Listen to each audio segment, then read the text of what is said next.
No, Zeke. No. No, Zeke. No, Zeke.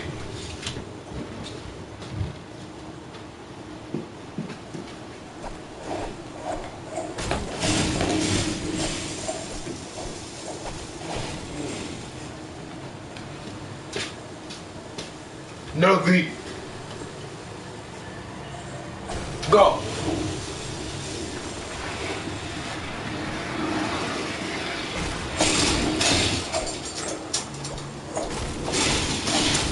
Play, play, play.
Hey man, so how much you gonna bet y'all beat me, man? I pick you off 3 times. Come on, man, keep it real. Stop lying. You won, bro.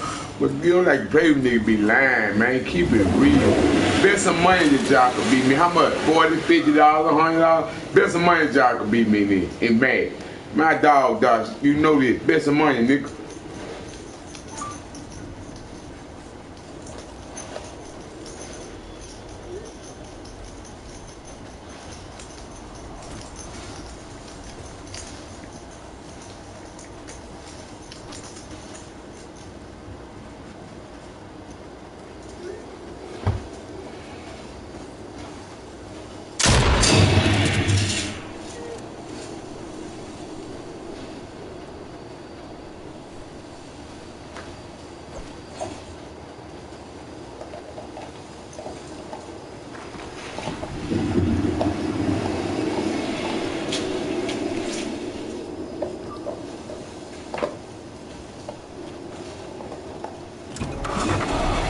African bullfrog.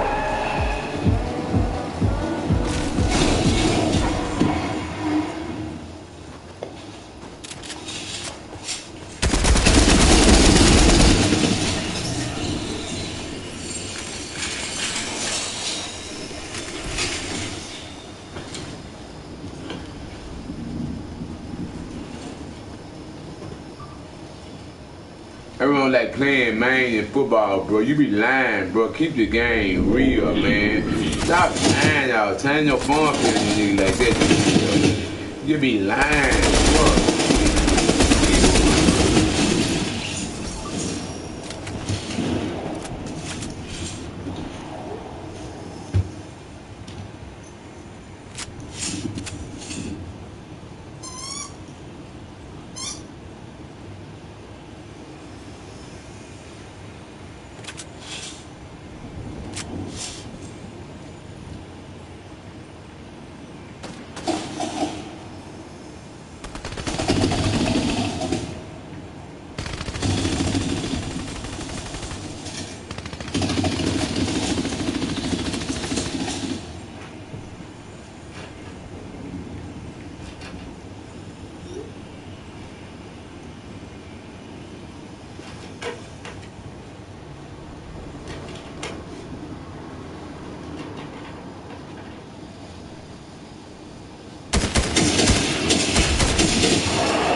To bury your guilt with anger. I will teach you to confront it.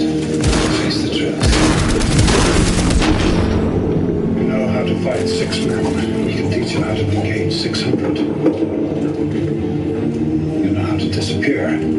We can teach you to become truly invisible. Invisible. Abhi! Ninja understands that invisibility is a matter of patience and agility.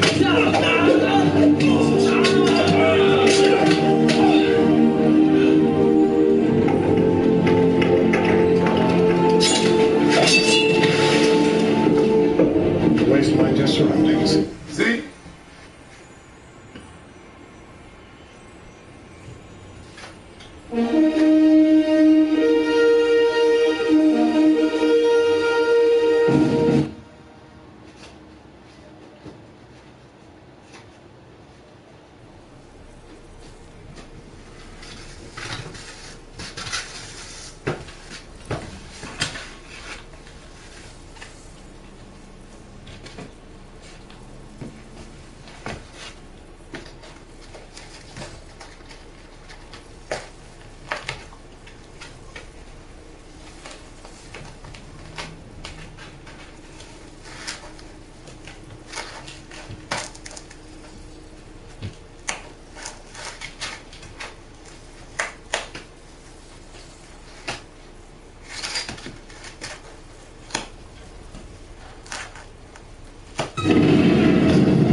See, no.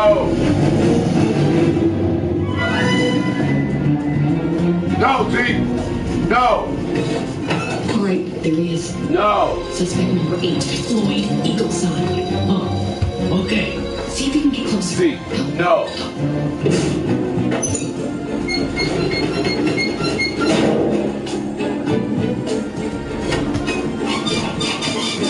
Come, Z, come. All right. What the? Oh no. That's not good.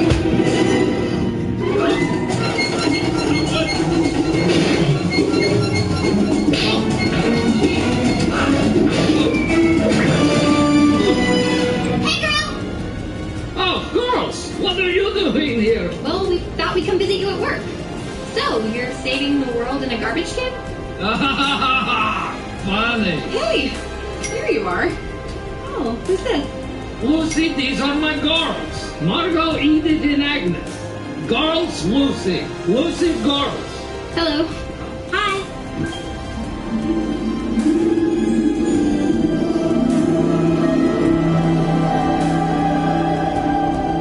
Are you single? Oh, goodness. Oh, hey! I have an idea. Since Lucy and I have lots of work to do, why don't you girls go and explore the mall? Here is some money. Go buy some useless mall junk. Some headbands Are and... you gonna marry Lucy? Are you out of your gourd? No, she just works with me. Plus, you love her. You love her. You love her. You really, really love her. Okay, stop. This is a song of lies. You don't even like her. Now go have fun. Almost forgot. What? Good luck saving the world. Bye. Bye, girl.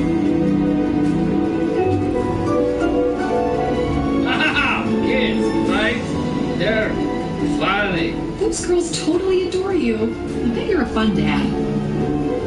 Huh. I am pretty fun.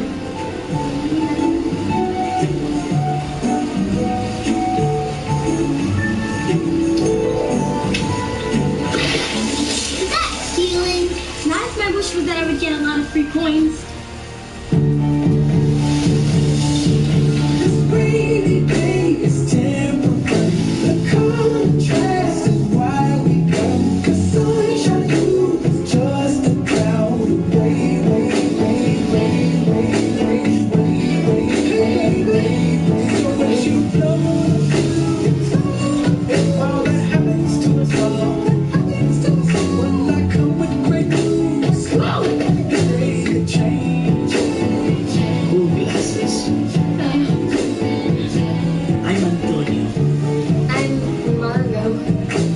Going to get a cookie.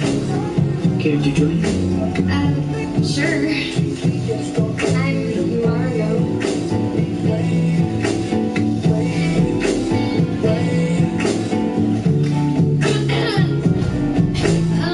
I'll catch up with you guys later. Bye. No, Z, no. Can I be the first to say, ew? We gotta go somewhere else.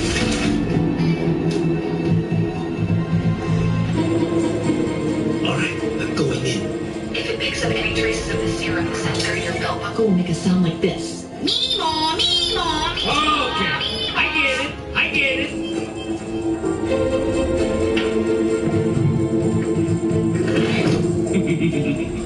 Welcome to Eagle Hair Club. It's about time you showed up, Mr. Gru. You know my name? When someone moves into the mall who is follically... No, Z, no. Make it my business. No. I know all about them. You are one in the top bed. There you go, sweet. No. I think you need to move around.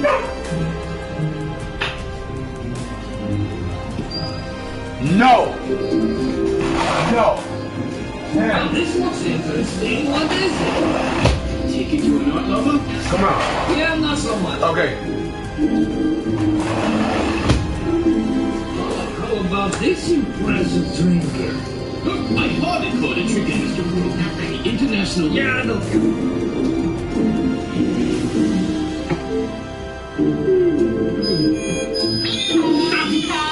I'm thinking of something. Behind that wall! Ah, what do we have here? These are my trial wigs. You should take one. No, thanks. So what's on the other side of the wall? You know what? Look at me. Focus. Gru? I promise that this wig will transform you from ugly to irresistible. My girl has a boyfriend! And they're going on a date! Hey, boyfriend? What?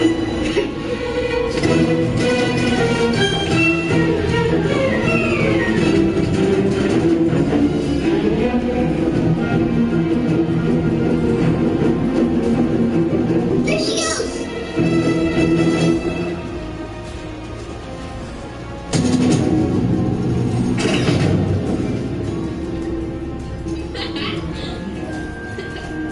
Oh, you're so funny. Rose! Look, they're in love! Oh, no. Do not say that. No. And my dream is to one day play video games for a living. Wow. You're so complicated. Marco, what is going on here? Oh, Gru, se llama Antonio, me llamo Margot. Me llamo Lama Dingo. Who cares? Let's go.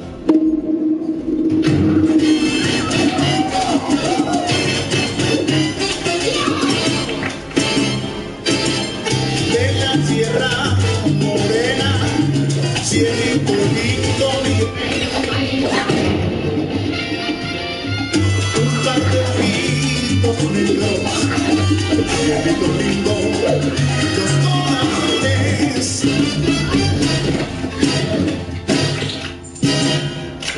Kids eat free on Tuesdays.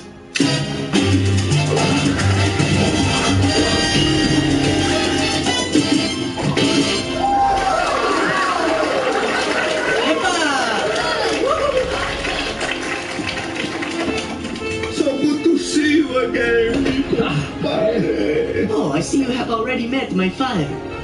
What the father? See, look at this crazy small world we live in, eh? Come, sit. Let me get you something. Oh, look at you. He likes me. Oh, I'm sorry. Pollito is usually very friendly. Yeah, last night. Well, we really should be going. Girls, come on. That is a pity. Young love is beautiful, no? No! No, they're not in love. They hardly know each other. You are right, Cabeza de Huevo. They must get to know each other better. Antonio, why don't you invite your girlfriend and her family to our Cinco de Mayo party? No,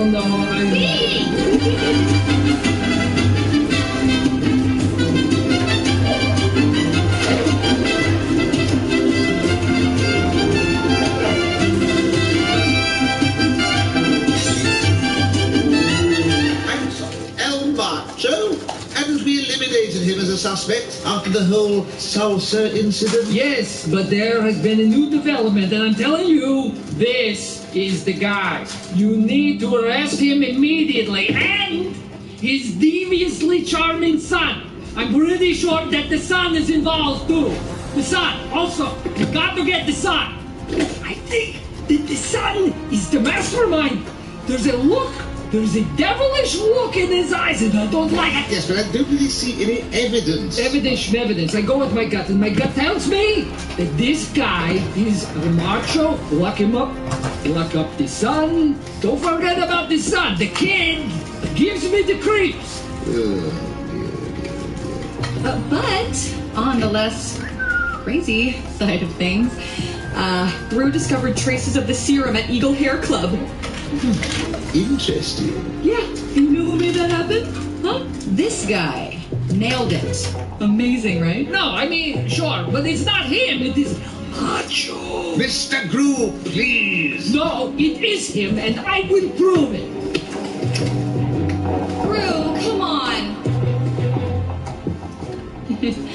He really thinks it's El Macho. Can you tell?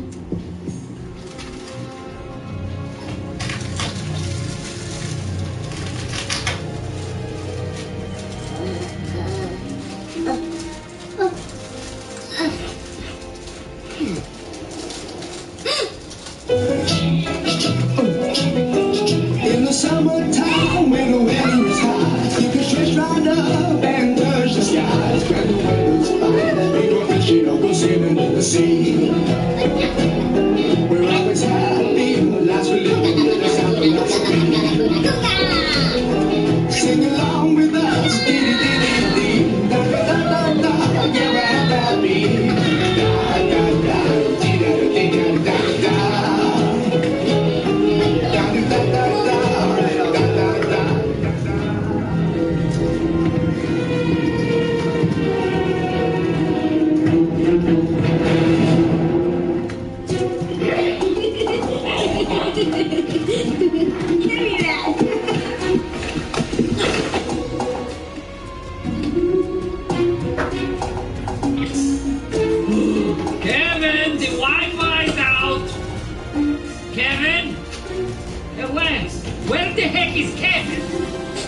Alright. We need to revisit the number of vacation days you guys get. I can't find anybody anymore.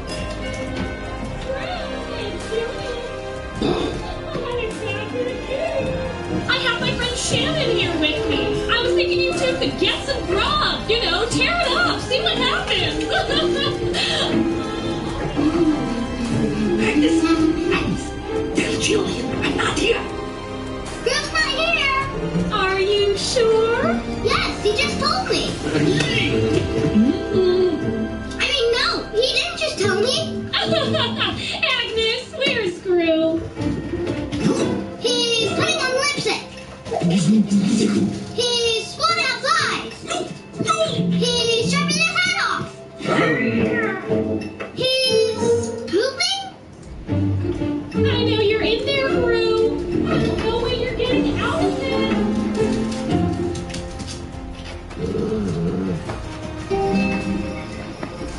I have to tell you, I was so nervous about tonight. I mean, there's just so many phonies out there.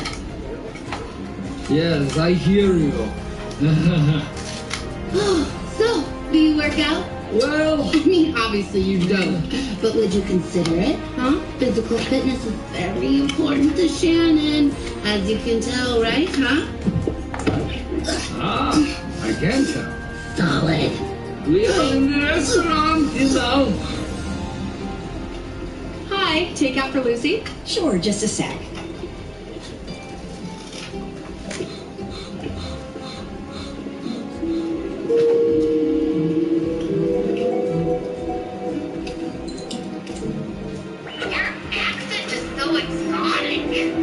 Well, thank you very much. I know someone who can fix that for you, and you'll be talking normal in no time.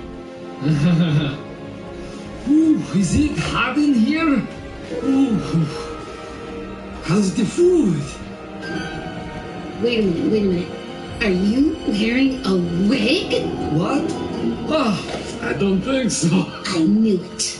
You're a phony. I hate phonies. Oh, what? No, these locks are all mine. No, they're not. You know what I'm gonna do? I'm gonna rip that thing off your head and show everyone what a bald-headed phony you are. I don't think so, Miss Lady.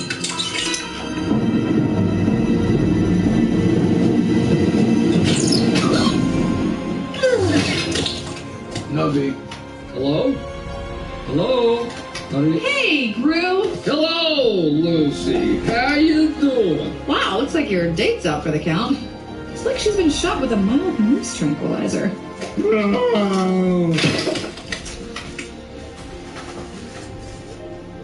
I'm winking because that's what actually happened. Scusi, what's happening here? She no like? Oh, she's just, See. Come to... So when you take her home? Plate.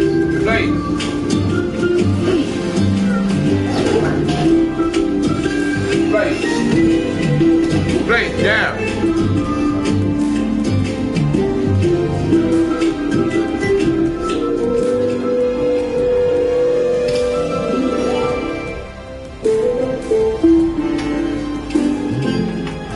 See. Plate. Down. Plate. Down. Down. Plate. Down. Plate. You did it. You just officially Play. had your first date ever. Oh, tell me about it. Don't worry. It can only get better from here, right? But if it doesn't, you can always have a dirt gun.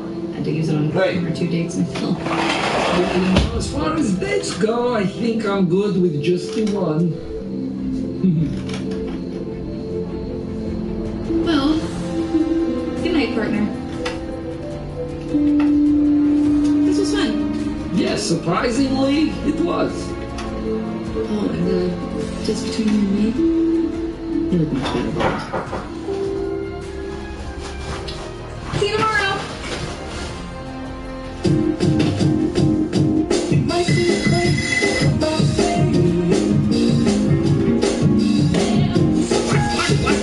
Plate.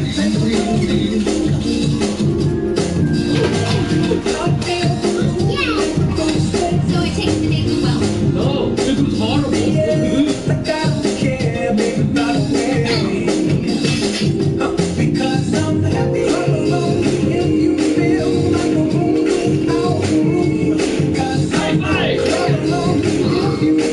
No. No. Hey, down.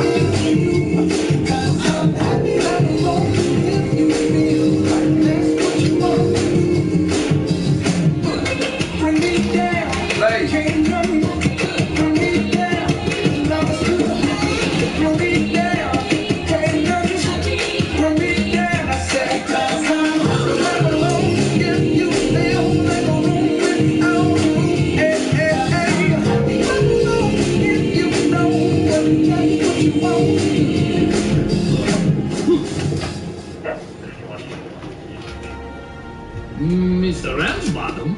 Oh, hello. What are you doing here? We got him. Got who? Floyd Eagleside.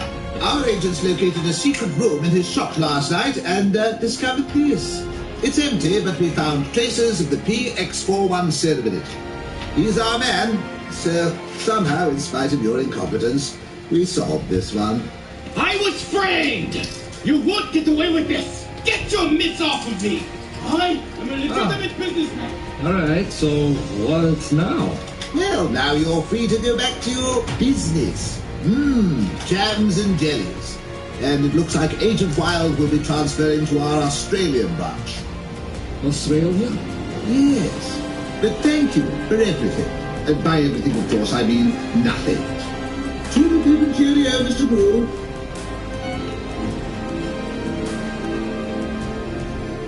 Hey there. Hey, So, we got him. yay! That's great. And now you're going to Australia? Well, not definite yet. Still figuring it out. Already been working on my accent. Wallaby, didgeridoo, Hugh Jackman. So, pretty excited. Great. Well, good luck. Thanks. You too. Oh, here, I wanted to give you this. Your lipstick taser. Yeah, it's just a memento. Just, you know, from the first time we met. Oh, thank you, Lucy. No. No. Now it looks like you know you, so... Please. No. Yeah. No. Bye, Gru.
To Shining Vale.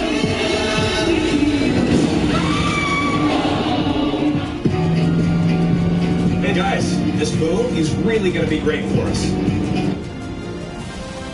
Earl Spence is considered one of the real special fighters in boxing. Tall, rangy, a southpaw, can beat you with the jab and defense. Ask Mikey Garcia, but doesn't look to do that. Looks to punish the opponent, knockout power. Defending his title against one of the best welterweights in the world.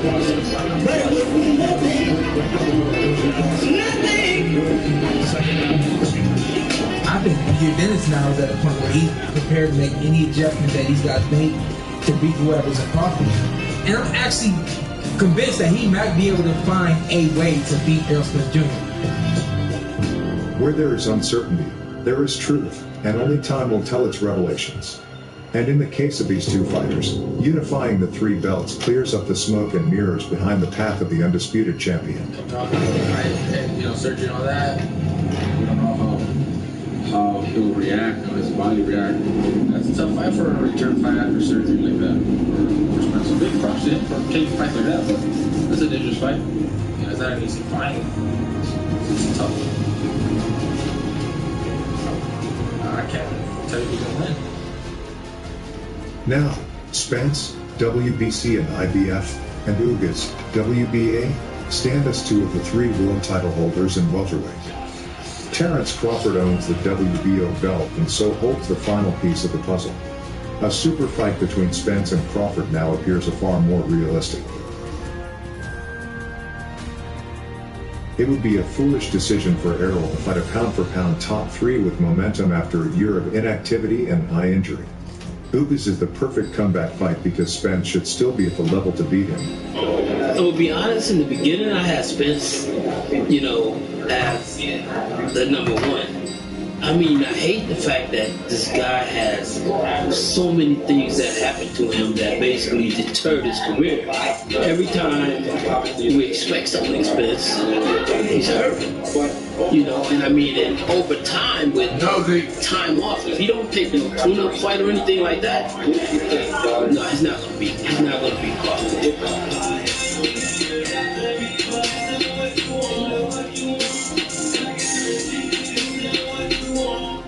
Although we would have much preferred Crawford, but it seems that is yet another apex fight swirling in the black hole. But Ugas is not a tune-up and he's coming from a big win, and this is a unification. It's literally the perfect fight for Spence to come back to. This is still among the best consolation fights we could have got.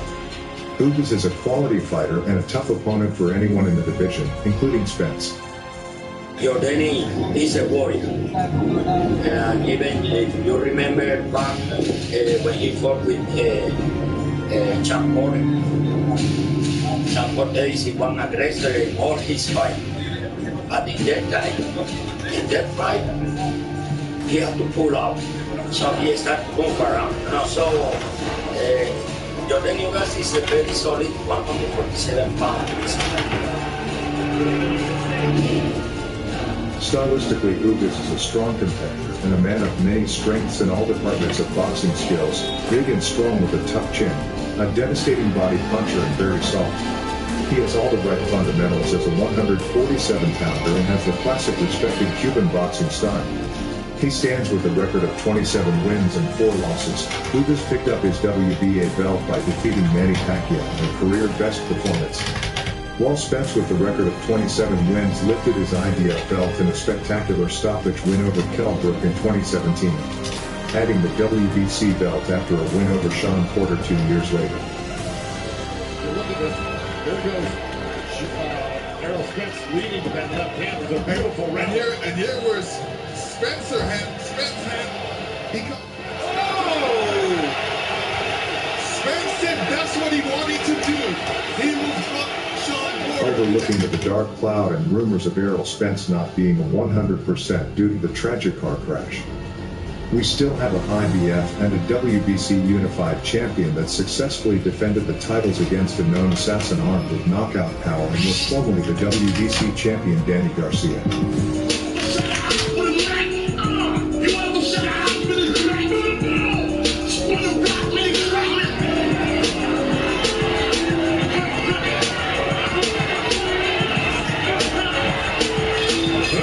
But he wants to go against the best. They're saying Spence is the man in the division. That's who he wants to go up against. I can show you how to make it stack. I got 2 buddies. What's your stack? This you gotta name it first, baby. Before you shoot It'll be good to see Spence back in the ring and try to regain his previous levels of popularity. Should it be for the ring belt? In fairness, probably yes, as it is number 2 and 3 of the welterweights, but I think if Spence gets his hands on this belt, he'll further price himself out of a Crawford fight for the foreseeable future.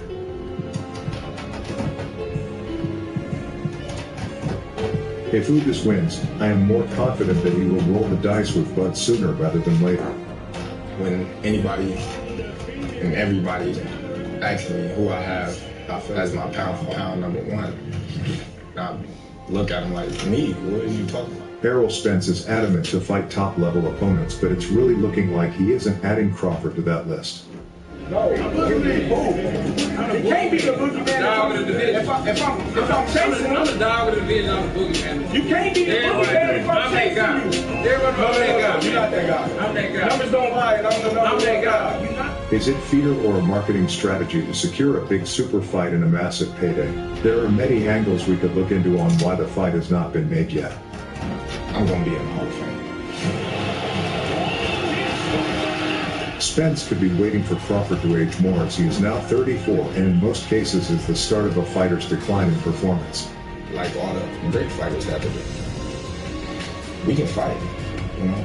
I ain't ducking, dodging, hiding from no one on this planet. Enforcing his will on Gilmore right now. He drops him. Drops him again. It's all over. The question now is whether Ugas can take advantage of the problems that have beset the soon-to-be 32-year-old Spence. 27-0, 21 KOs, in the last 3 years with him suffering a high injury and being involved in a horrifying car crash. And we'll push through all the adversities and push through everything we need to push through to get back to where we need to be. Boxing, yes, boxing is not. It's not. It's unclear whether the World Boxing Association will force the Spence vs. Ugas winner to face the beauty of standing on his in 2022 or if they'll allow that clash to take place in 2023. If the WBA forces the Spence vs. Ugas winner to take that fight, that leaves Crawford out in the cold until 2023, and he'll need to continue to wait. Errol Spence got in a car accident. That's going to be an excuse. Oh, he never was the same fighter. I never want to fight him coming off of an injury like that. For what? To set myself up? For failure? Crawford's situation is starting to look a little desperate, though, because he's got the talented young lions Jaron Boots Ennis and Virgil Ortiz Jr. on his heels. Soon to be 35, it's unknown whether Crawford has enough left in the tank to turn back the threat of Ennis or Ortiz Jr. even if Crawford was still in his prime. Thanks for watching Boxing Stars. Please like, share, and subscribe as we cover the Spence Jr. vs. Ugas fight and hit the notification bell to not miss the next episode.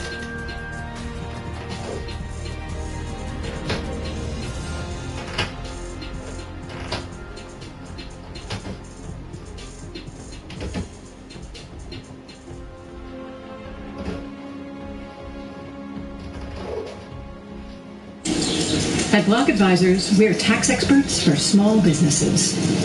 Smaller than that one. Ah, there we go. At Block Advisors, we do taxes for small businesses like berries, no matter what season it is.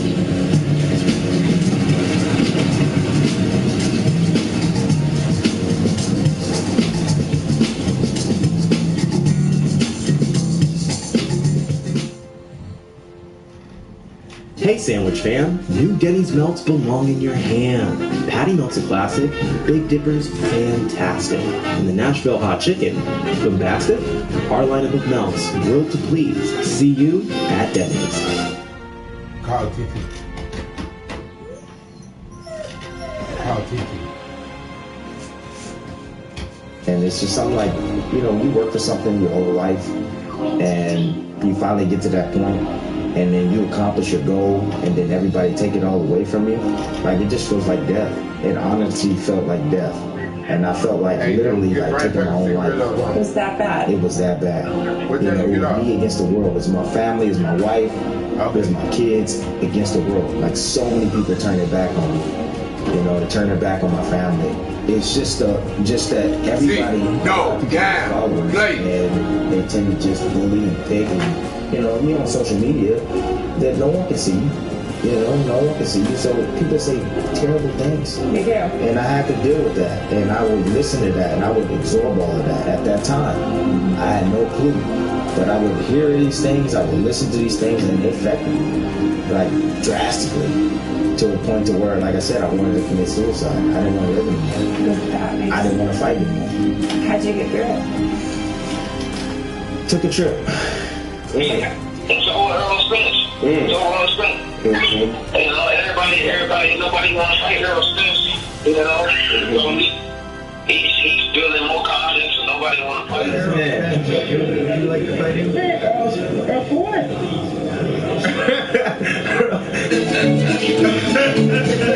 Man, guys, this is, come on, man. That I've been waiting on my whole career, that I worked upon, leading up for 20-something years of my life, dedicating myself to the sport of boxing. I'm finally getting this moment at the top, at the pinnacle of boxing, fighting against the #1 pound fighter in the game. Mm-hmm. And, I'm not gonna lie, I was scared. I was scared out of my mind. Scared of what? Of him. It was just, the moment. No, it's not about getting hurt. It was just like, it was just so much riding. There was so much emotion going into the fight. It was just, I had my goal in mind, but at the same time, it was just like, how hard does he punch? How fast is he? You see it on film, but it's different when you're in there actually fighting them. Sure. It's completely different. And he's going to be retiring, man. What's your take on that? I mean, he had a great career, and it's his time. He made a lot of great money, had a lot of great fights. Basically, he put his life on the line when he fought, because he fought any and everybody. So if he retires, man, I wish him good luck in anything else that he does in life. And he had a great career. Is that somebody you wish that maybe you would have got a chance to share the ring with? I believe everything happened for a reason. I'm not gonna say I wish that I got a chance with it. If it happens or he decides to come back and I fight him, then cool. But I'm gonna wish him great retirement. Did you want to put yourself in position to get the winner of that fight if it happened? We didn't set out just to make great coffee. We set out to make something that would bring out the best in people, whether it's the start of someone's day or the end. And who wouldn't want to share a cup of that?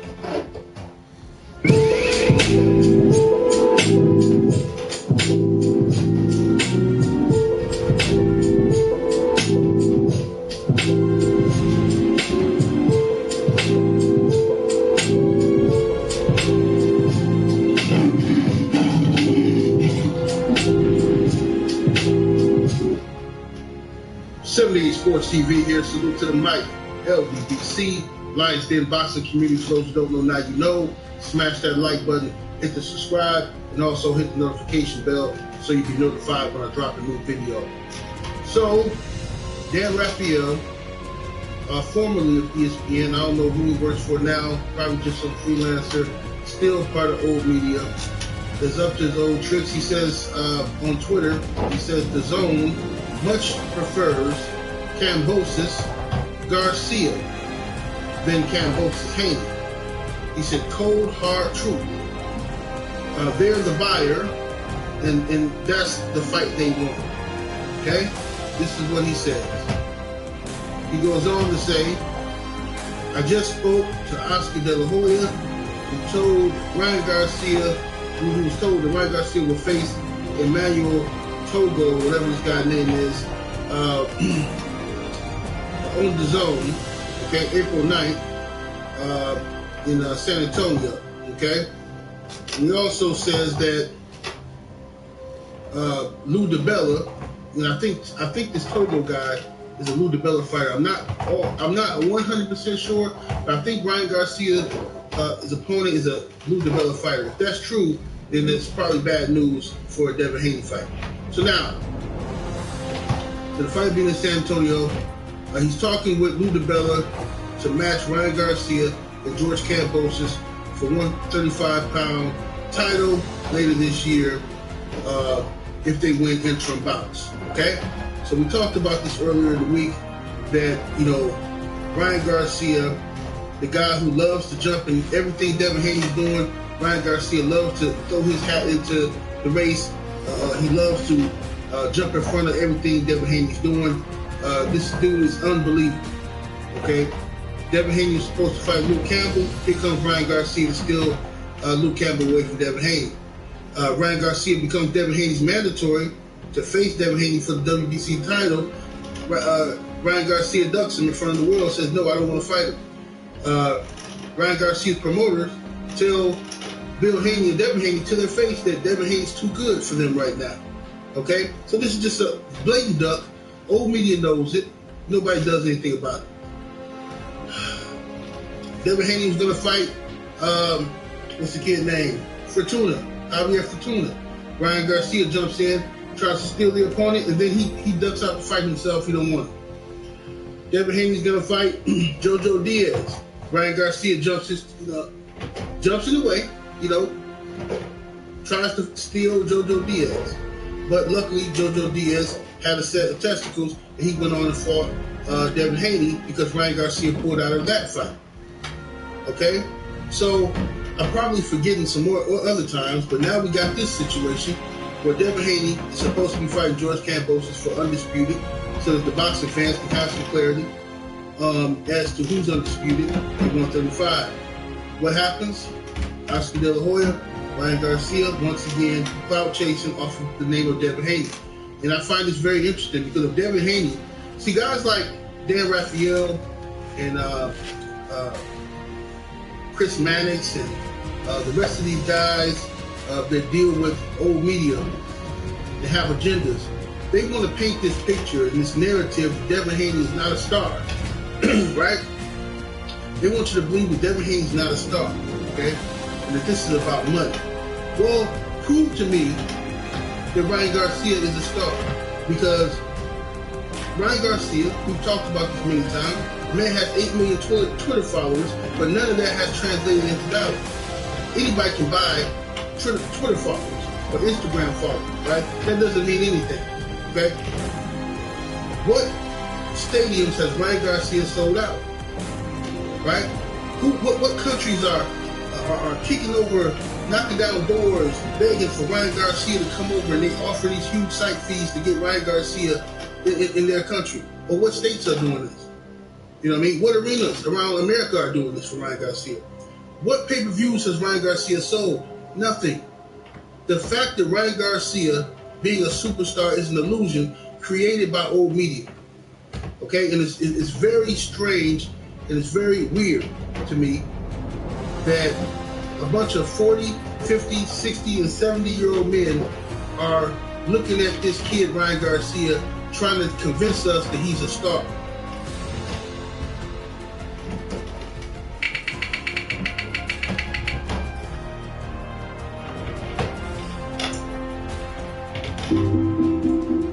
Alright,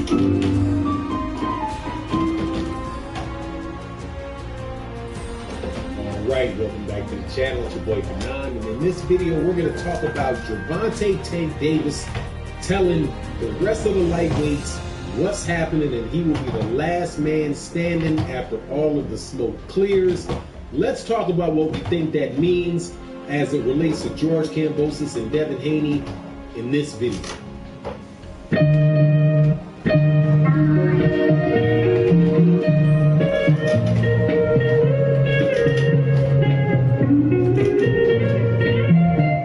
Alright, welcome back to the channel. It's your boy Kanan. We're going to be on the lightweight division in this conversation. Teofimo Lopez, late in the day, Gervonta Tank Davis took to Twitter to put out a cryptic message like he does a lot of times, which said, when all of the smoke clears, I'm going to be there. And that is clearly directed at the rest of the lightweight division and all of the smoke that is going on and hubbub about who is going to fight who. And in this division that is probably the second hottest or maybe the hottest division in boxing. Before I get into that though, please make sure if you're not subscribed, hit that subscribe button, hit the bell icon, and hit all notifications so you can know when we're going to release more videos. And also hit that like button before you leave the door. So yeah, boxing is very, very frustrating, but it's from somebody that has been watching boxing for a very long time. Let me tell you, it ain't getting any less frustrating anytime soon, and it's been frustrating for a while, trying to get the fights that we all want to get in the weight classes that we want to get, them in. It's been going on for a real long time, since the 1980s. You know, people are looking for Sugar Ray Leonard to fight Marvelous Marvin Hagler. That got pushed off, right? We're looking for fights in the 90s with Riddick Bowe and Lennox Lewis. You know, that fight never happened. A lot of fights, you know, Edwin Valario was the guy that they wanted to fight Floyd Mayweather Jr. You know, that fight went south. A whole lot of fights that we want to see in boxing never materialized, and that frustration has been there, as far as I can see, for a very long time. Now, there's been certain divisions and certain time frames where we got more, the fights that we really want to see than we may be getting now. But what we're going through in the lightweight division, I don't think it's anything that is terribly unusual for the last, for the last 20 years. So we wind up, talking about what's going on and trying to wish our way into these fights. However, I do not think, and maybe this is me being the optimist, I do not think that is the case in the lightweight division. I think in this lightweight division, we are going to get the fights that we want to see. Gervonta Tank Davis, when he says, when all of the smoke clears, I'm going to be there, is clearly talking about the development of the fights going on at 135 pounds. You have George Kambosos there, who is the 135-pound champion, who is and holds belts at all four major sanctioning bodies. You have Devin Haney, who holds a belt in the WBC, and then you have Gervonta Tank Davis, who holds a belt in the WBA. Gervonta Tank Davis is ordered to fight Rolly Romero in his next fight to unify the WBA regular title and the WBA interim title. George Kambosos does not have a mandatory, and he right now is in a situation where he is either going to fight Vasily Lomachenko or he's going to fight Devin Haney. It is not clear which one it's going to be, or whether he very well may take a fight in the interim, in Australia, which is probably the most likely, is that he will fight some guy that we don't know in Australia and defend those belts one time before he actually fights Haney or he fights Vasily Lomachenko. If he takes that one fight and does not fight Haney immediately, my bet is that what he's going to wind up doing is fighting Vasily Lomachenko. If he fights Vasily Lomachenko, I'm telling you right now that there is a good chance that Gervonta Davis will be the last man standing, because after that mandatory is held, for the WBO, the WBA is still in the midst of consolidating their belts. And if you don't recall what that is about, the WBA is ordering fights to take place between their interim champions, their regular champions, and their WBA and the WBA super champion to minimize the number of belts that they have in boxing. They were ordered to do so by the Association of Boxing Commissions, and if they do not do that, they risk being able to put on fights in the United States. So they are getting ready to clear the decks on a lot of these fights, and with Gervonta Davis there holding that WBA regular belt, after the smoke clears, Devin Haney, Lomachenko, and George Kambosos' smoke clears, that fight more than likely is going to be ordered for the WBA regular and the WBA super to consolidate those belts. And after all of that stuff is done, more than likely, there's going to be enough money at that point in time in that fight to make an undisputed fight and have Gervonta Davis fight for undisputed championship on what would more than likely be a very, very big pay-per-view. Gervonta Tank Davis himself does not seem as if he is really interested in the unification of all the belts, but he did say that he wanted to fight George Kambosos. There's been a lot of rumblings going on about him wanting to fight Vasily Lomachenko. That Vasily Lomachenko fight against Gervonta Tank Davis, I really and truly believe can push up on 1 million pay-per-views. provided Gervonta Tate Davis keeps having exciting fights and his pay-per-view numbers keep going. Gervonta Davis right now could probably do 250,000 pay-per-views. I would suspect if Vasily Lomachenko and he got together, that would magnify that, because there would be so many people interested in seeing Gervonta Tate Davis get beat. So when Gervonta Davis says, I'm going to be here when all the smoke clears, I think that there's a clear path to that.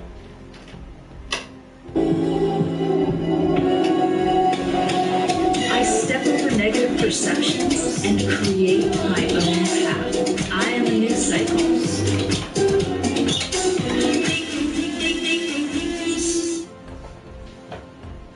Are you a man with prostate cancer that hasn't spread to other parts of your body, whose PSA is rising despite hormone therapy? With Nubeqa, you may live more than 2 times longer without cancer spreading to other parts of your body. Nubeqa is a prescription medicine used to treat men with prostate cancer that is not spread to other parts of the body and no longer responds to a medical or surgical treatment that lowers testosterone. It is not known if Nubeqa is safe and effective in women and children.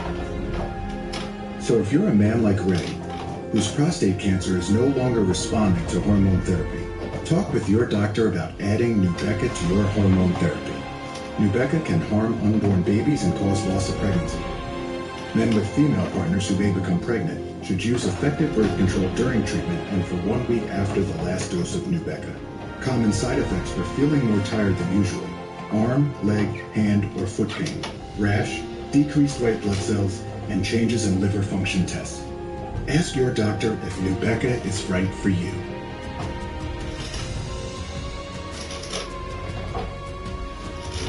He has some merit to it, not just because I believe that Gervonta Davis really does want to fight these guys, but I also believe that the money will be there and that the circumstance will be there when all of that stuff pans itself out.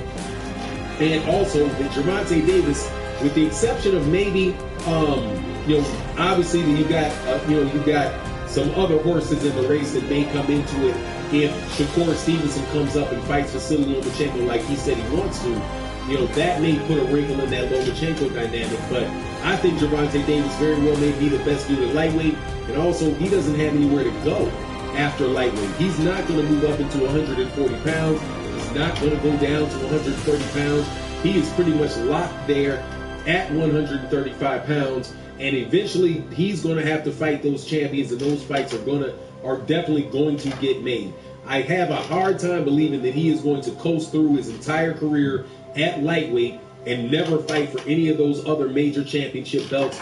I'm sure there's a lot of people out there that will say that based on the way that his career's gone, that he's protected. He's always fighting flat-footed fighters that are with Latino last names and all of that stuff.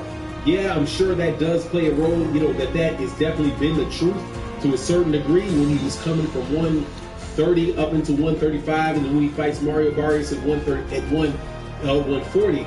But, time, at a certain point in time, you run out of options for the people in the PBC that may want to continue that route.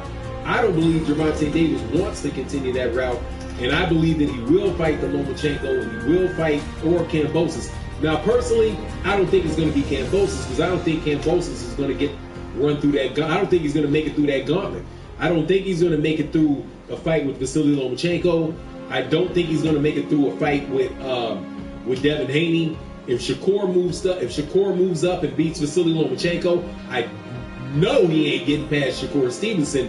But Gervonta Davis more than likely will be there, and he will beat all these other dudes. Only guy I think that Gervonta Davis may run into that could give him some trouble in the meantime, maybe Michelle Rivera, that the lightweight, the Dominican lightweight, who's on the come up. And for Showtime, if for some reason he matures and gets in that fight, maybe he may be able to give Gervonta Davis some problems. But at the end of the day, man, I got faith that this stuff is going to happen. But me, I'm an optimistic boxing fan, and but it's going to be what it is. Anyway, you let me know what you think in the comment section. And with that, I'm out. Peace.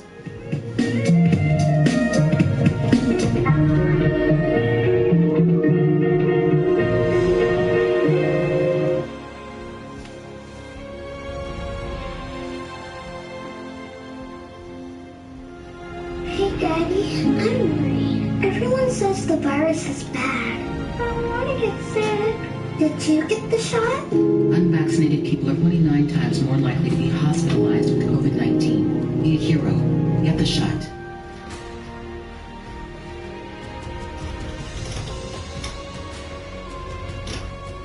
What's good, YouTube? It's your boy, Blue Blood Sports TV, back at y'all with another one. So, interesting. As legendary, retired, iconic, Hall of Fame, 5-division world champion, former pound-for-pound king, turned founder and promoter of Mayweather Promotions, the man known as Money, Floyd Money Mayweather Jr. He responds to all that have critique towards undefeated 3-division world champion, superstar boxer Gervonta Tank Davis, who is his ace fighter. Gervonta Tank Davis is 26 wins, no losses, no draws, 24 big wins by way of knockout. He is 27 years of age, 5'5" with a 67-inch arm reach. Gervonta Tank Davis, he's coming off of in my opinion, a beautiful performance against Mexican star boxer Isaac Pitbull Cruz, who is now 22 wins, 2 losses, 1 draw, 15 wins by way of knockout, 23 years of age, 5'3" with a 63-inch arm reach. That took place December 5th in Los Angeles, California at the Staples Center. With that said, Gervonta Tank Davis, he broke his hand in the 6th round of the fight. Gervonta Tank Davis is southpaw. He broke his left hand around the 6th round of the fight. And he still, in my opinion, he found a way to win. He showed versatility, he showed mobility, he showed accuracy, he showed high ring IQ, great footwork. I thought he showed the complete package, as I've been telling many people after his fight against Mario Barrios, his first fight at junior welterweight. I was most impressed with his ring IQ, how he set up the knockout against Mario Barrios, and also his fight against 4-division world champion Mexican superstar boxer Leo Santa Cruz. He set up a knockout against Leo Santa Cruz. With that said, everybody gets enamored with Gervonta Tank Davis' power, and also everybody gets enamored with the lack of big names on his resume. Okay, Leo Santa Cruz is the biggest name on his resume. Leo Santa Cruz is a 4-division champion. He's a surefire Hall of Famer. And many people are calling for Gervonta Tank Davis to fight bigger name opposition. Okay, one in particular is former 2-division world champion, superstar boxer who's retired, turned colorful analyst, boxing pundit, that being Paulie the Magic Man Malignaggi, okay?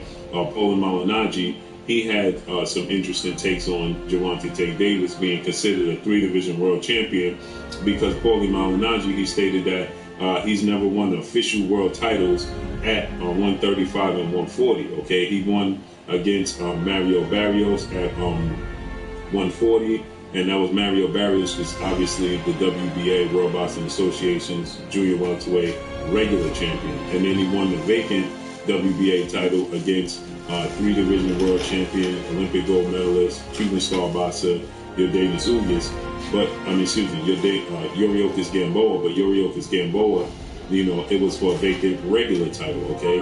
So Vasil Lomachenko, 2-time Olympic gold medalist, 3-division world champion, former unified lightweight, 135-pound world champion, Ukrainian superstar boxer. Vasil Lomachenko was the official WBA champion, okay? I believe at 135, okay? So with that said, Gervonta Tank Davis was the regular champion, or they fought for the regular title.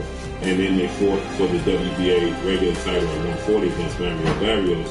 And obviously, the WBA champion at 140, official champion, is undefeated, undisputed junior welterweight world champion, United Kingdom superstar, British boxer, Josh Taylor. Okay, he's the undisputed. He holds all 4 major sanction belts. Okay, so he's undisputed in that weight class. So Paulie Malignaggi, who's finished his career 36 wins, 8 losses, no draws, 7 wins by way of knockout. 5 times in his career, he was knocked out 5'8" with a 71-inch arm. So safe to say, Paulie Malignaggi was never a big puncher. He was a technician. Okay, he was slick. He was a pure boxer. Okay, so with that said, you know, Paulie Malignaggi questioned why the boxing world, boxing pundits, and guys like Floyd Mayweather, who he stated in the interview that Floyd Mayweather is highly well-versed in the sport of boxing. He's a historian, so he understands that Gervonta Tank Davis is not officially a 3-division world champion, but for the sake of promotions and not being his fighter, that Floyd Mayweather has to consider Gervonta Tank Davis a 3-division champion, okay? Paul Malignaggi, he also pointed out that Floyd Mayweather was on record stating that, there's too many belts in the sport of boxing and that they need to be done away with. And so Floyd Mayweather was saying that some of these belts, these regular belts, the super titles, gold, diamond titles, they need to be done away with within the sport of boxing because it's ruining the sport of boxing. So Paul Malignaggi, he stated that, it's ironic that Floyd Mayweather had that take when his biggest name fighter under his promotional banner and Gervonta Tank Davis holds those titles, So with that said, Floyd Mayweather, he responded. Halsey, love and power to her.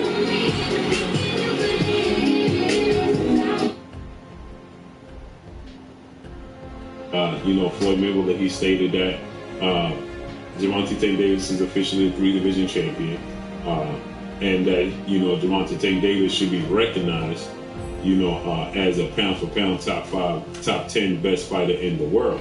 He doesn't get enough recognition for being a top 5, top 10 pound-for-pound best fighter in the world. Okay, and that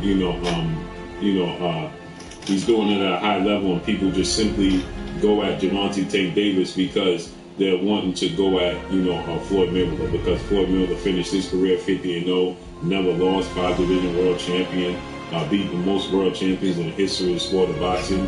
And so Floyd Mayweather, he feels like these are all opportunities for people to get back at Floyd Mayweather, because they still man that Floyd Mayweather doesn't have any blemishes or hiccups on his resume. So it's a way to get back at Floyd Mayweather by simply, stating that, holding Gervonta Tank Davis accountable for Floyd Mayweather. Okay, so Floyd Mayweather says he should be top 10 pound for pound, but at the end of the day, you can't eat pound for pound lists, you can't eat belts. And Gervonta Tank Davis is a superstar, pay-per-view star, and he's one of the biggest revenue earners in the sport of boxing, which you cannot argue with. Now, with that said, I do agree with Paul Malignaggi. Regular titles shouldn't be acknowledged as world titles, but they are, okay? Because we consider, now here's the thing that's ironic, because he was Paulie Malignaggi, Paulie Malignaggi, he considers Manny Pacquiao, legendary 8-division world champion on kind of Filipino superstar boxer Manny Pacquiao, an 8-division world champion. Nobody says that Manny Pacquiao is not an 8-division world champion, okay?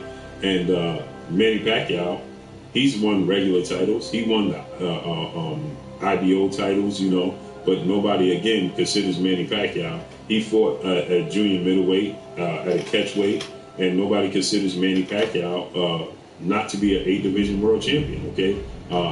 Everybody considers Manny Pacquiao to be an 8-division world champion, okay? Even Paulie Malignaggi, he refers to Manny Pacquiao as an 8-division world champion, okay? So with that said, it's ironic because, again, like I stated, you could say Manny Pacquiao is not officially an 8-division world champion, okay? So if you go through everything with a fine-tooth comb, you can find flaws in everybody's resume and everybody's, choice of opponents, okay? There's plenty of fighters that, haven't had the best choice of opponents. Now, I do agree for the status of Gervonta Tank Davis. So I do agree that we want to see Gervonta Tank Davis in the ring with definitely better opposition, bigger name opposition, especially being considered top pay-per-view star and a top revenue gainer and a superstar in the sport, and being 27 years of age, and Gervonta Tank Davis, has the options, okay? Because everybody will jump at the opportunity to fight Gervonta Tank Davis if given the opportunity, okay? Because they're going to earn the highest pay. That is an opportunity to make a name for themselves, and he has options. So and he fights at multiple weight classes from 130 to 140. So the fact that he fights in these multiple weight classes, and the fact that, he's considered a cash cow and a pay-per-view superstar, and you want to put him on that pound-for-pound list, then I do agree that, Gervonta Tank Davis should definitely be fighting the bigger names. The Regis Ruru Prograis at 140. That's an option. You got the 135-pound division. You got Lomachenko, okay, who's been calling him out. You got Devin Haney, who's been calling him out. Okay, so there's big options at 130. You know, I don't know if he could still make 130, but at 130, you got big names there. You got Shakur Stevenson, Oscar Valdez. You know, so there's big names to validate Gervonta Tank Davis being considered a top gainer, a pound-for-pound superstar. If you want to consider him a pound-for-pound superstar, you're going to have to put him in there with the biggest names available and the toughest opportunities and the toughest challenges. Regis Prograis at 140. You know, we saw initially Gervonta Tank Davis supposed to fight WBA regular champion, interim champion, undefeated rising star boxer, and Rolando Rolly Romero. That was his initial opponent.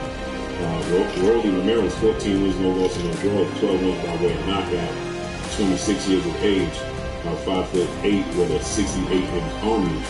But he hasn't proved himself. He hasn't had big fights. And arguably you can make the case that Rolly lost some of his previous fights, okay?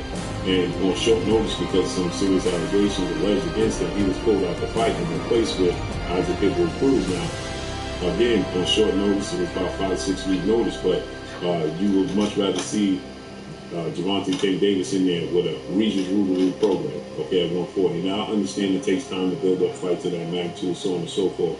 But he's the cash cow, and you want to see him in there with bigger names. So I agree with both sides. I think that he should fight bigger name opposition. I do agree that WBA regular titles shouldn't be considered super titles.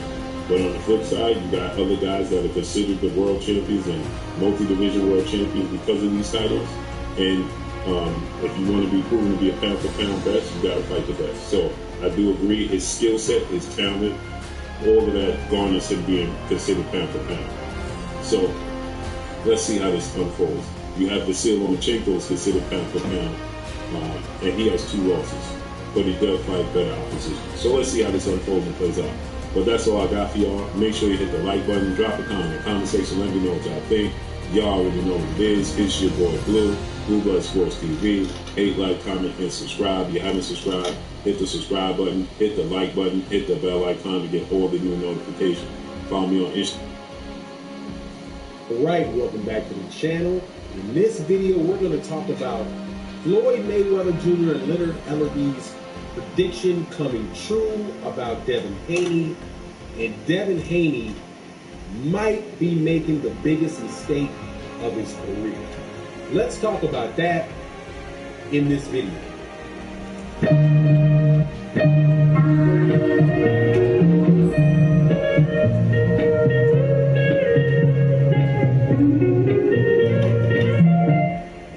Welcome back to the channel. It's your boy Fanon. Before I get into the subject matter of the video, make sure that you subscribe to the channel if you're not already subscribed, and hit the bell icon and hit all notifications so that you can be notified of when we release more videos. We are going to talk about the lightweight division, Devin Haney and Nostradamus Mayweather Jr. / Leonard Ellerby. Some news came out today. And I did a video about this earlier in the week because this was being foreshadowed by Eddie Hearn. Earlier in the week, Eddie Hearn said that in order for Devin Haney to get his shot at George Kambosos in an undisputed title, that Devin Haney would have to take a pay cut. And what he said was that I'm sure Devin Haney is a very smart kid. This is the biggest opportunity of his lifetime to become an immediate immediate top fighter in the game by fighting for the undisputed title at lightweight against George Kambosos. But Devin has been making a lot of money. He said this also. Devin Haney has been making a lot of money in his career, and I'm sure he will not let that pay cut stand in the way of making this fight. That is not, according to the reports that came out today, that is not what happened. The reports are that now the Devin Haney versus George Kambosos fight is stalled because of financials. Right? Now, put 2 and 2 together. Eddie Hearn said earlier in the week that Devin Haney was not going to be able to make his usual amount of money for a fight with George Kambosos And now, just a few days later, the fight is now postponed because Devin Haney would not take, because of the financials around the fight. Now, Floyd Mayweather Jr. and Leonard Ellerbe, when people were inundating them with comments about Gervonta Davis ducking Devin Haney, told us this exact same thing. They were like, use your common sense. Gervonta Davis would fight Devin Haney.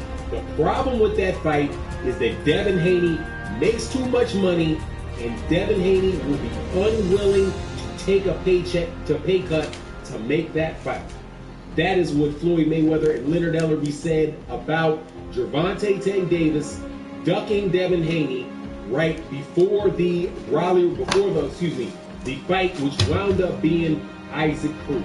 Now, what does that mean for Devin Haney? It means that he has officially, in my book, and I think it's reasonable to say that he now has ducked George Kambosos. There is no reason when your own promoter is telling you this is the thing to do, take a paycheck so you can go out and get that fight with George Kambosos, and do not let money get in the way of making that fight. If Devin Haney, because first of all, Devin Haney, and I think this is reasonable to say, is the reason why he makes so much money is because he took advantage and smartly did so, no doubt about it.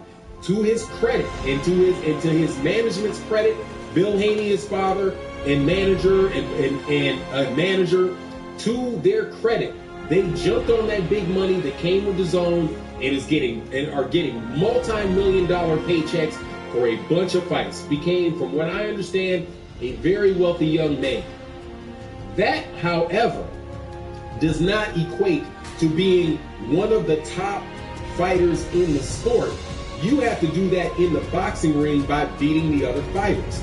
Devin Haney has been saying that he's been being ducked by all these guys and they would not fight him, right? Lomachenko moved up to the franchise championship because he wouldn't fight him.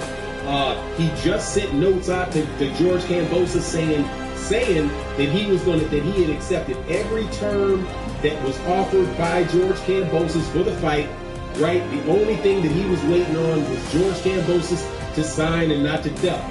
But now what do we hear not 2 weeks later from Eddie Hearn? That the reason that the fight is not being made is because of the inability for them to cut a financial deal.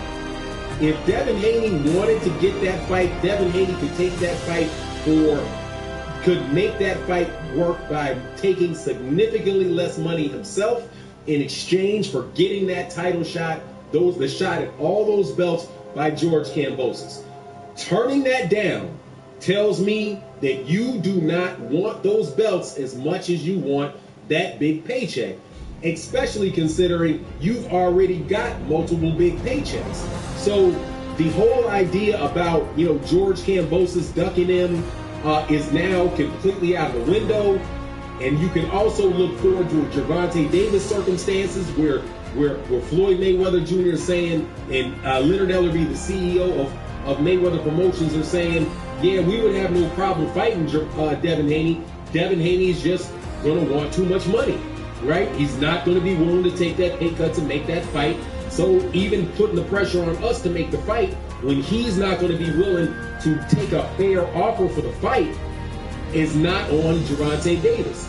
Looking forward also, say for example, because this is more than likely what's going to happen, Devin Haney is going to, George Kambosos has got to fight somebody, right? If George Kambosos fights, say Vasily Lomachenko as a mandatory, the WBO it pushes the mandatory on him, and they make that fight, and Vasily Lomachenko, which is highly likely. If you're looking for the best place to invest your money right now, I want you to listen closely. Beats George Kambosos. Is Devin Haney going to be able to say to Vasily Lomachenko, let's make this fight, and be able to negotiate with him financially? No, he's not going to be able to do it. He's going to be in the same situation he was with George Kambosos, where Bob Arum is saying, if you want to make this fight, it's going to have to be for a fair amount of money, And the guy that's going to be the A side in that is going to be Vasily Lomachenko. If he's not willing to do that, then you can't say in that hypothetical scenario that Vasily Lomachenko was ducking. So this particular circumstance, I think Devin Haney talked himself into a corner by saying that he accepted everything that George Kambosos had offered him. He was okay to go to Australia. He was okay to take the vaccine, right? But then to have his own promoter, Eddie Hearn, say, now if Eddie Hearn hadn't said it, it may be a different story. But Eddie Hearn said it. Eddie Hearn said, in order to make this fight, Devin Haney is going to have to take less money because that's the only way that the fight is going to be made. And you know is the reality of the situation because first of all, Devin Haney is not a mandatory. Devin Haney is a voluntary.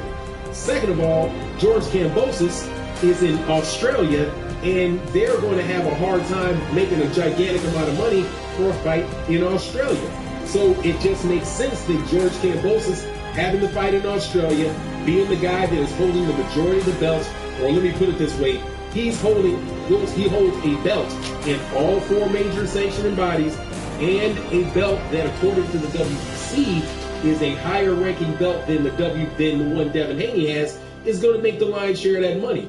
If Devin wanted to get all those four belts, he would take an offer that was acceptable.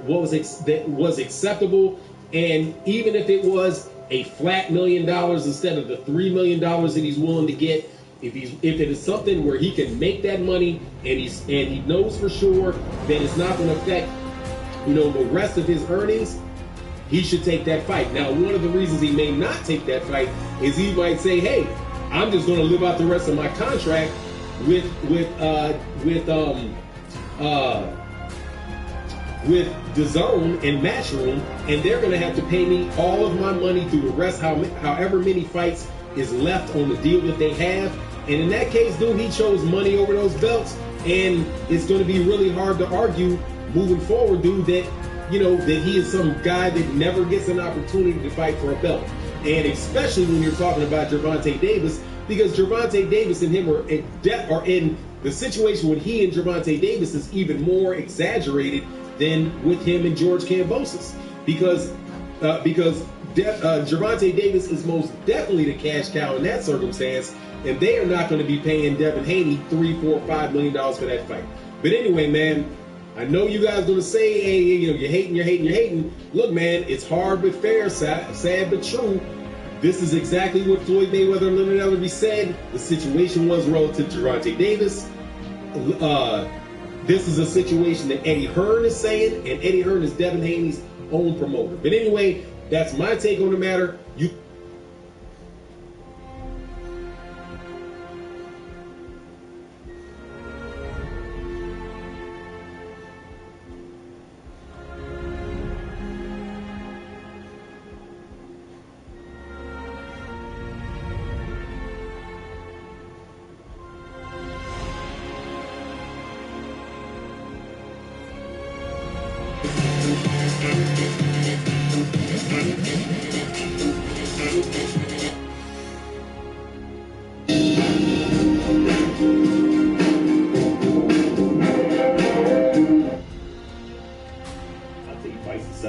Showtime pay-per-view. The night before is Devin Haney here in Vegas against Jojo Diaz, and then even a week before that, Teofimo. But you had some choice words for Eddie Hearn the other day in that press conference. Man, because Eddie Hearn, he's the biggest bullshitter in the entire sport, man. And Bob Arum will tell you that. I'm not the only one that feels that way. He's full of shit. It's like, on one hand, I get it. He's a good promoter. No knocking that. He's good. But he's also full of shit. He'll say anything that sounds good. But I see through the bullshit, and guys like Bob see through the bullshit. He's a guy that talks a lot. He's a loudmouth promoter. Who, in my eyes, he wants to be seen before the fight. And he had made a comment that he was going to throw Devin Haney's name in a hat. What fucking hat are you throwing Devin Haney's name in? It ain't no hats to throw nothing in here. We're running a fucking business. You fucking idiot. But all that's just cap. All that's just bullshit to appease, you know, these trolls out here and some of these fans who listen to that bullshit. For starters, let's make it make some sense. Okay, Devin Haney is one of the top lightweights in the entire world. Okay, Bill Haney is somebody, you know, his dad, somebody who I have a tremendous amount of respect for, who understands business, who you know, he definitely understands business a lot more than he did 3 years ago, because he's got both feet in the game, and you know, and he makes some very smart decisions.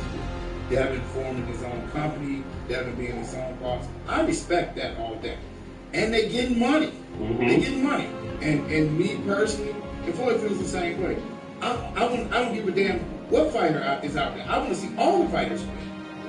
You know, Floyd has set the table, and that's why all the fighters should be thanking him, because he's the reason why these fighters are making the kind of money that they're making today. And as relates to that, you know, so I respect what Devin's been, you know, doing. And actually, when you break it down, Devin, out of all the lightweights out there in the entire world, Devin makes more money than all the lightweights that are out there in the entire world, with the exception of Tank Davis. More than the unified champion, the other guy who is, his pops is delusional, and I'll get to him in a second. You know, so Devin is doing his thing. Okay, so let me get this straight. We're 4 weeks out from a big pay-per-view fight. Our guy falls out, and you talking about literally throwing Devin Haney in there with the most dangerous fighter in the entire world. And guess who said that? Bill Haney himself, on the record, and said this, and he'll tell anybody that, and he's telling the truth. Tank Davis is one of the most dangerous fighters in the world, and he will probably be the most dangerous fighter that Devin would be facing. So you want to have 4 weeks preparation to fight a left-hander? Does that make any sense? You need more than 4 weeks to fight Tank Davis. And guess what? If we were fighting Devin Haney, we would need more than 4 weeks too. Devin Haney's one of the top fighters out there. I'm giving him his props. But that fight is not ready yet. It's not ready yet. And that's to no fault of Devin Haney. I don't blame Devin Haney for nothing.